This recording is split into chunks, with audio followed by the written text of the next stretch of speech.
एक गांव में कालू गोले बनाता था। वो अपना ठेला लेकर गांव में जाता और गोले बेचता। गोले ले लो गोले, ठंडे ठंडे गोले, ऐसे वो चला चला कर गोले बेचता था। उसके गोले टेस्टी होने की वजह से गांव के सारे पंछी उससे पास गोले खाने आते थे। एक बार कुछ पंछी गोला खाने के लिए आए।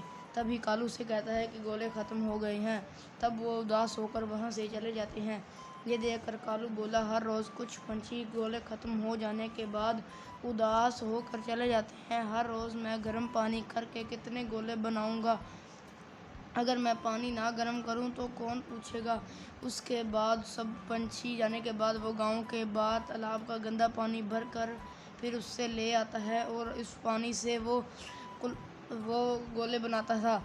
फिर सब ने उसका गोला खाया। हर किसी को भी फ़र्क नहीं नज़र आया। तब कालू ने सोचा, चलो किसी को कुछ फ़र्क नज़र नहीं आया, अब मैं जितने चाहे उतने गोले बनाऊंगा और बहुत सारे पैसे कमाऊंगा। ऐसे में कुछ पंछी वहाँ पर आए और कालू ने उसे गोले खिलाए। घर आने के बाद टूनी चिड़िया ने कालू से कहा, देखो कालू, तुम बहुत गलत कर रहे हो। इस तरह गोले बनाओगे तो पंछियों की तबीयत बहुत ख़राब हो जाएगी। देखो, तुम पुराने तरीके से ही गोले बनाओ, ज़्यादा लालच बुरी बात है। यह सुनकर कालू को गुस्सा आ गया।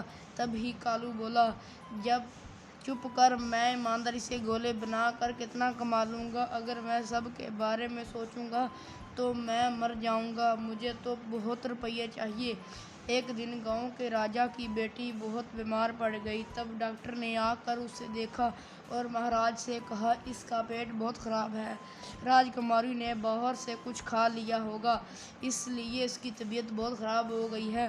तभी महाराज ने कहा, शांत हो जाओ डॉक्टर, मैंने बेटी से कहा था कि घर के अलावा बाहर से कुछ भी मत खाना। मेरी बेटी तो मेरी हर बात मानती है, पर इस तरह का बुखार उसे क्यों हो गया ये समझ में नहीं आता। तभी एक चौकीदार ने कहा, माफ़ कीजिए महाराज, राजकुमारी रोज़ जिद करके कालू के ठेले के गोले खाती है। हमने बहुत समझाया पर वो नहीं समझ।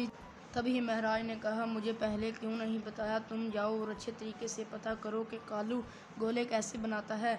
छुप कर सैनिकों ने पीछा छुप कर कालू गंदे पानी से तालाब ले जा रहा है, फिर उस पानी से गोले बनाने लगा।